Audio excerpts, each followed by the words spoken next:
25 tahun Indonesia merdeka, jaringan internet menjadi kebutuhan semua orang, baik di kota maupun di desa.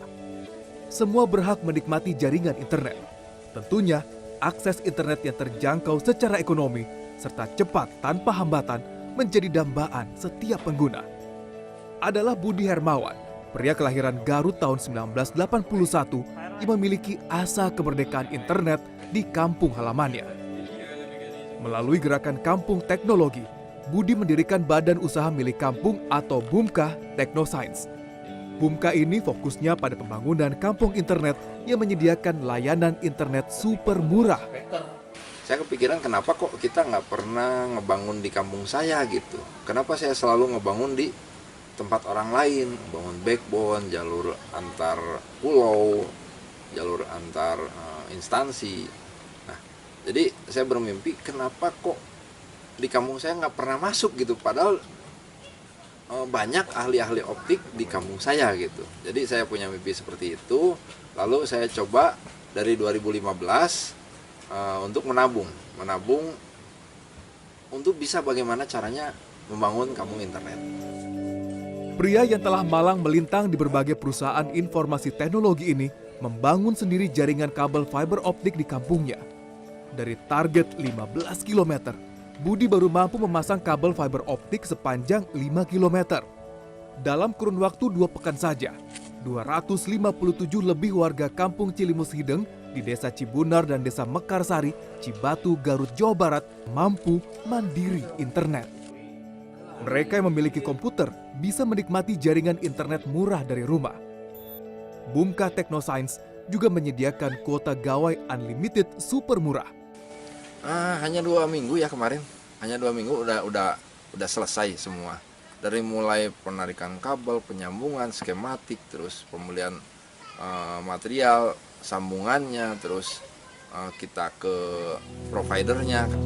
Tentu bukan hal yang mudah dalam membangun kampung internet di kampung Cilimus Hideng. Dibutuhkan pemikiran matang, kerja keras, dukungan masyarakat, hingga modal yang tidak sedikit. Bahkan ayah 3 anak ini harus merogoh tabungannya selama 5 tahun untuk bisa mewujudkan mimpi kampung internet. Anggaran sebesar 400 juta rupiah dikeluarkan dari saku pribadinya.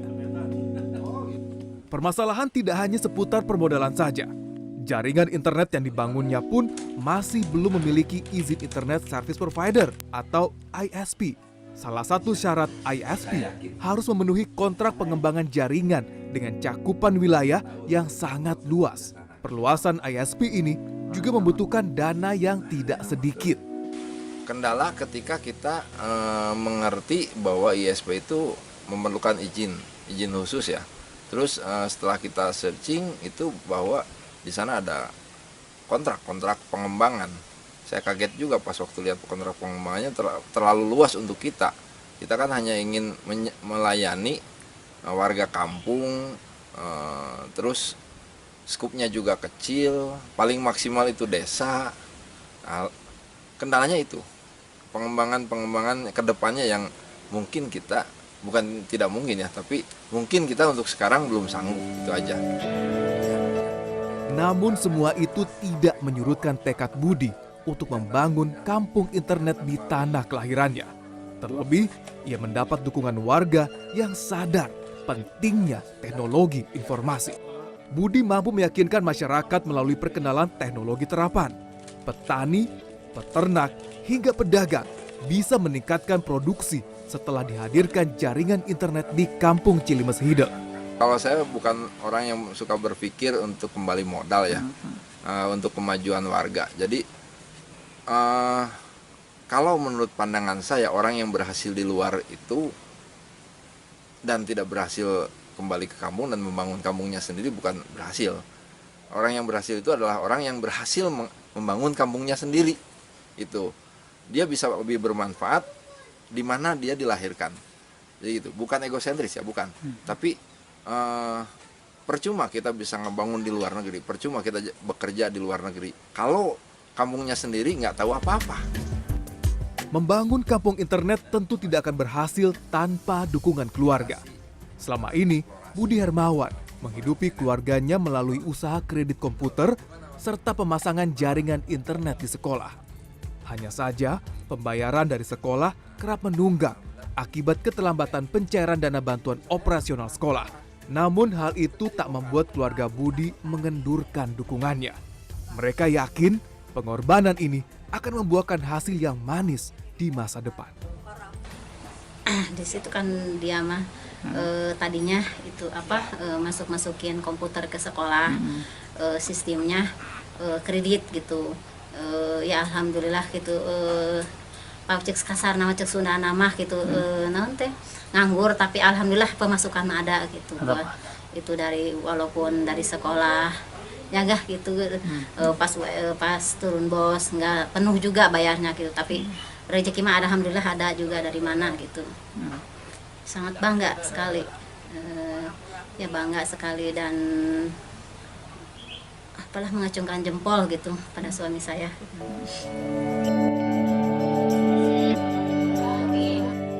Kita lebih punya stabilitas di koneksi gitu, jadi lebih stabil lah koneksinya. Terus kedua, kita unlimited kuota, atau kita tidak dibatasi berapa giga sih per bulan gitu.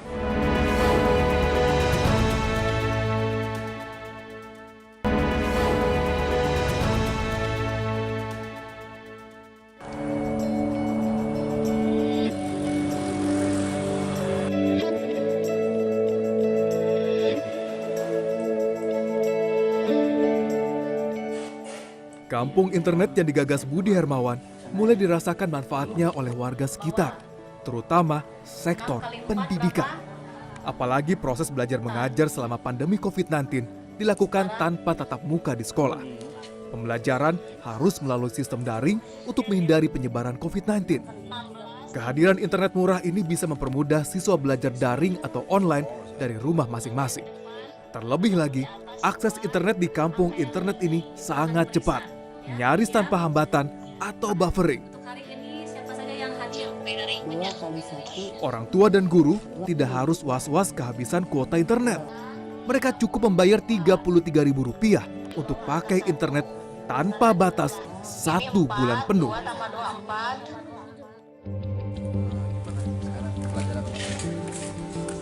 Meski demikian, jaringan internet yang digagas Budi Hermawan tak lepas dari kendala. Jaringan internet murah ini kerap bermasalah jika terjadi pemadaman listrik.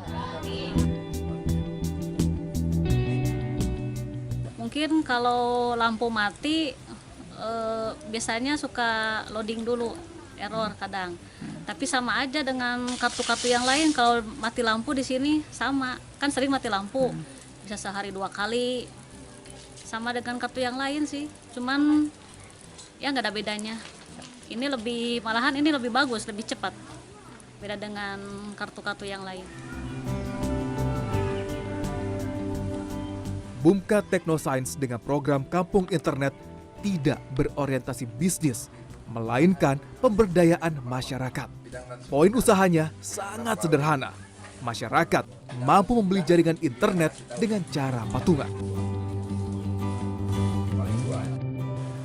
Kita lebih punya stabilitas di koneksi gitu, jadi lebih stabil lah koneksinya. Terus kedua, kita unlimited kuota, atau kita tidak dibatasi berapa giga sih per bulan gitu. Jadi kita nggak ngitung sebulan dia mau pakai berapa giga, terserah dia. Karena prinsipnya gini, saya nggak mau mengkhianati warga. Karena kita belinya gelondongan, ya saya jual gelondongan. Saya belinya bandwidth, ya saya jual bandwidth gitu. Nah, kalau ngecer seperti 1 giga sekian, 1 giga sekian, kan kasihan warga.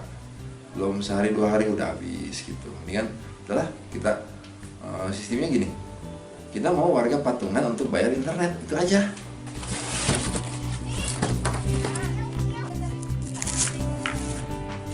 Azas keadilan jadi prioritas dalam menyediakan layanan internet murah. Bumka menjual paket internet unlimited 1 bulan hanya Rp30.000 untuk seluruh pengguna. Masyarakat yang menjadi mitra penjual voucher mendapat keuntungan Rp30.000 dari setiap transaksi.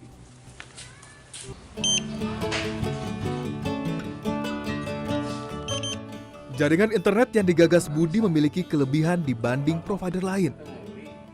Koneksi internetnya lebih cepat dan stabil, tidak dibatasi kapasitas atau kuota, serta pemeliharaan jaringan lebih bersifat individual. Kendala internet yang dirasakan setiap pelanggan bisa dengan mudah terdeteksi server hingga cepat teratasi.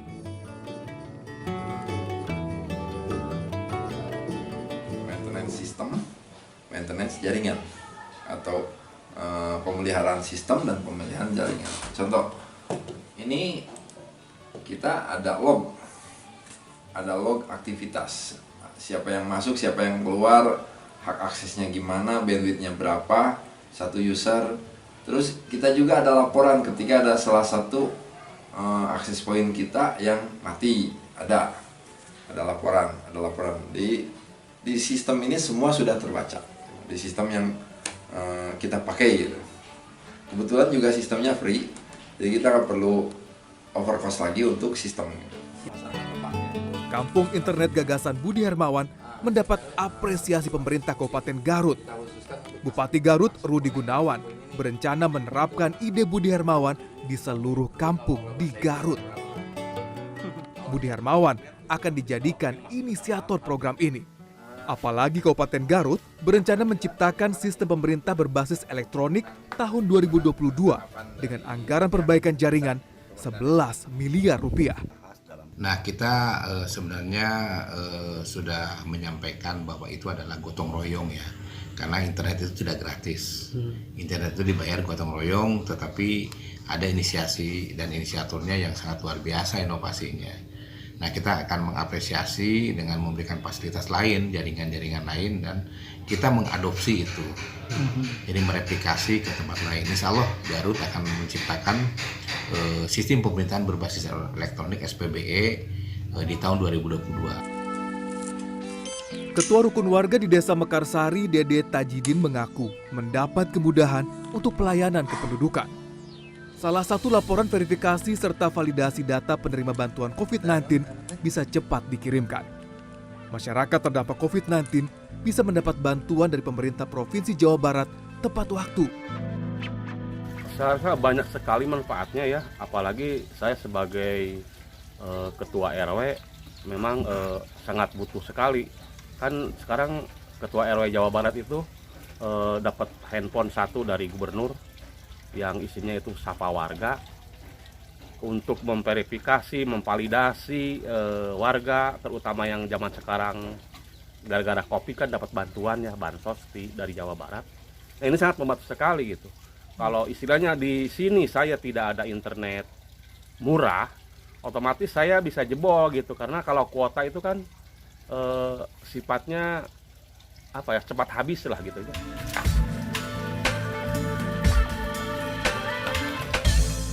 Uang kas RW juga bertambah dengan hadirnya kampung internet murah ini. RW diberikan keleluasaan mengelola penjualan voucher internet dengan keuntungan Rp3.000 per satu transaksi.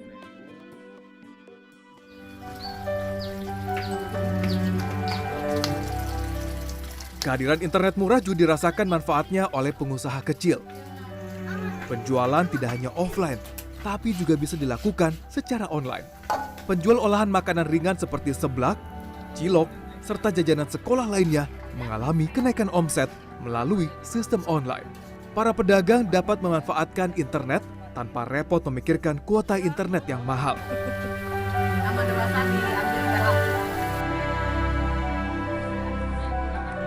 Meski masih dalam lingkup yang tidak terlalu luas, internet murah ini berhasil membuat Kampung Cilimes Hideng merdeka untuk menggunakan internet, membuka sekat ruang dan waktu untuk kemajuan kampung.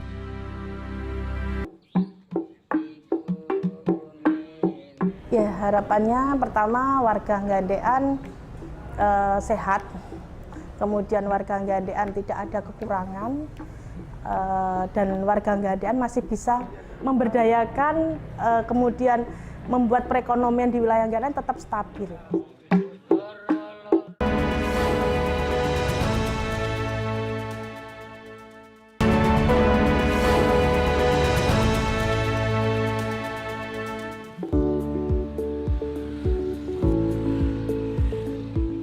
Kota Solo, Jawa Tengah mencatat kasus pertama COVID-19 pada awal Maret 2020.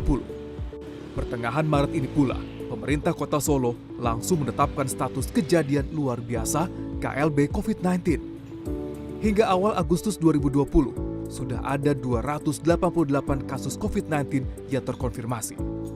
Meski Solo masuk zona merah atau beresiko tinggi penularan COVID-19, ada satu kelurahan dengan 0 kasus. Kampung ini terletak dekat dengan pusat pemerintahan Kota Solo, hanya sekitar 1 km dan dibatasi oleh Sungai Pepe. Namanya Kelurahan Gandean yang berpenduduk sekitar 3.000 orang. Ada berbagai cara yang dilakukan warga dan perangkat Kelurahan Gandean untuk mencegah virus corona masuk kampung.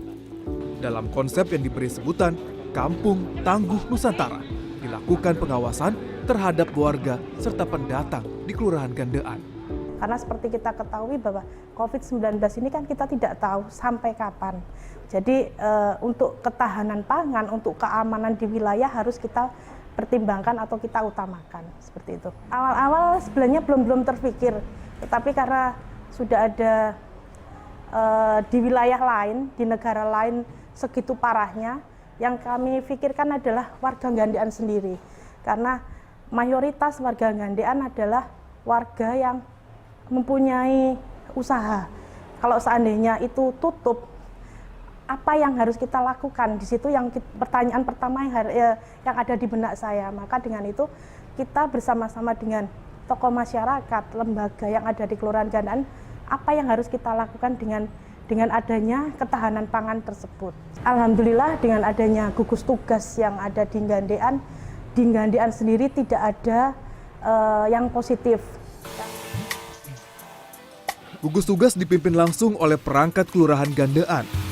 Antara lain kita bersama dengan seluruh lembaga di Kelurahan Gandean, diinisiasi oleh Bu Lurah dikumpulkan, mulai dari LPMK, Karang Taruna, PKK, SIBAD dan lain sebagainya, untuk bersama-sama satu tujuan agar Gandean ini sebisa mungkin bebas dari penularan COVID-19 dengan mendirikan posko yang pertama, kemudian melakukan edukasi ke masyarakat melalui lembaga RW di wilayahnya masing-masing.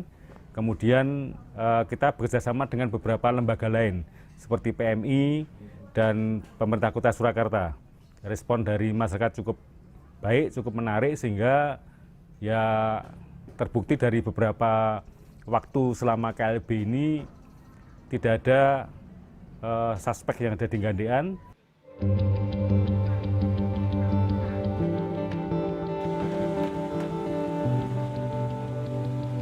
Gugus tugas bekerja sama dengan PMI Kota Solo melakukan penyemprotan disinfektan rutin di wilayah Kelurahan Gandean. Kelurahan juga bekerja sama dengan instansi seperti Palang Merah Indonesia Surakarta mengadakan pelatihan membuat hand sanitizer dan masker. Warga yang keluar masuk wilayah Gandean diawasi gugus tugas. Pendatang dari zona merah harus menjalani karantina mandiri selama 14 hari. Di RW 6 Kelurahan Gandean, warga bergotong royong membangun dapur umum. Dapur umum ini untuk memenuhi kebutuhan pangan bagi warga yang menjalani karantina mandiri, juga untuk warga yang mengalami kesulitan ekonomi akibat pandemi. Kita ada jimpitan beras, kemudian ada jimpitan uang Rp500 setiap hari. Kemudian kita ada lele untuk di wilayah RW 6 khususnya itu ada lele, ada sayur mayur yang bisa untuk menghidupi kehidupan sehari-hari. Ada kelebihan uang tersebut mungkin bisa kita gunakan untuk membeli produk-produk yang tidak bisa kita hasilkan sendiri seperti minyak goreng, gas LPG dan sebagainya. Seperti itu. Kampung ini menghidupkan kembali tradisi jimpitan, yaitu sumbangan berupa segenggam beras yang dikumpulkan dari tiap rumah oleh warga yang bertugas ronda. Sebagian besar warga Kelurahan Gandean bekerja di sektor informal sebagai buruh harian dan pedagang. Selama pandemi, pendapatan mereka berkurang. Bahkan ada yang tidak memperoleh pemasukan sama sekali karena tidak dapat berjualan. Tidak hanya berkelompok, ada juga warga yang berusaha memenuhi kebutuhan pangan secara mandiri selama pandemi. Mardiatmo, pria kelahiran 1957 ini, selama pandemi harus bekerja dari rumah. Di sela-sela mengajar secara daring, dosen di Yogyakarta ini bercocok tanam hidroponik di halaman rumahnya. Ia belajar secara otodidak melalui video tutorial di media sosial. Kini, halaman rumahnya sudah ditumbuhi beragam sayuran seperti kangkung, sawi sendok atau pakcoy, selada, bayam, tomat, kale, kemangi, hingga mentimun. Nah, kebetulan selama 4 bulan pandemi ini, ya, saya sudah melakukan panen kangkung itu ya sebanyak 2 kali, karena kangkung itu kan umurnya hanya 20-24 hari panen itu. Nah, sehingga selama 4 bulan itu sudah 2 kali. Ya. Dan hasil panenan itu saya merasa puas karena baru pertama kali itu kok bisa hasil dan hasilnya itu bagus sekali, gemuk-gemuk begitu. Nah, hasilnya terus gimana? Sebanyak itu ada 160 unting istilahnya, unting itu ya. Nah itu kalau dimakan sendiri kan nggak mungkin. Nah akhirnya ya kita berikan aja pada tetangga sebelah itu supaya bisa menikmati. Warga RW 5 lainnya menanam sayur di pinggir Sungai Pepe. Ada juga yang memanfaatkan paralon-paralon bekas untuk menanam sayuran secara hidroponik. Sebagian sayuran ini dimanfaatkan untuk dapur umum gandaan. Sebagian lainnya dijual. Mengapa saya milih sayur di sini? Karena sayurannya itu betul-betul bagus, Pak. Segar. Juga penanamannya itu kan tidak memakai pupuk yang kimia itu loh, Pak. Ya, pupuknya pupuk organik, jadi lebih sehat. Sementara pengurus Karang Taruna menginisiasi beternak lele di kolam milik warga yang tidak terpakai. Di kolam berukuran 1,2 kali 4 meter ini terdapat ratusan lele. Lele dipilih karena perawatan mudah dan bisa cepat dipanen, hanya 2-3 bulan. Sekali panen, mereka bisa mendapat 50 kg lele. Per kilogram lele terdiri dari 6-7 ekor. Karang Taruna ini juga memperdayakan warga setempat untuk bergotong royong memberi pakan lele.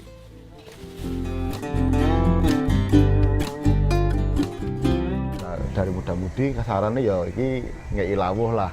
Jadi untuk nanti lele itu kita sasarannya emang yang pertama sih untuk kampung dulu, Mas.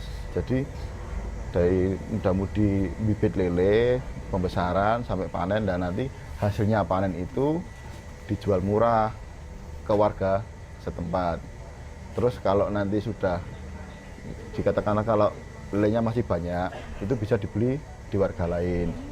Sebenarnya dari itu, Mas, awalnya kita mau beternak lele itu intinya kita menjaga ketahanan pangan di wilayah di Kebonan RW 6 sama di wilayah Gandean.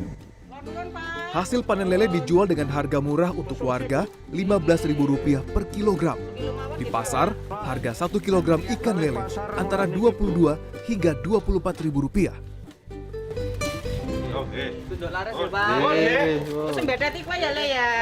Karena kemarin dengar di sini ada kampung tangguh, ada usaha lele sama sayur-sayuran, dan kebetulan di sini juga lelenya itu makanannya tahu, Pak, kalau itu makanan bersih dari makan pelet itu, gitu, Pak. Terus alasan lain mungkin harganya lebih murah, lebih terjamin.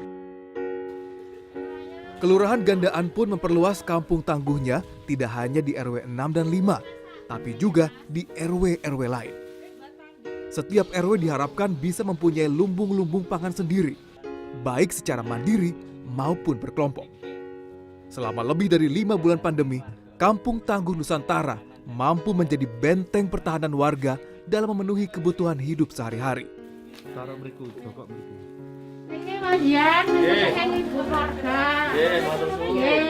Perekonomian Gandean kembali baik ya, karena kami tidak ingin warga kami istilahnya terkekurangan, terpuruk dengan kondisi seperti ini.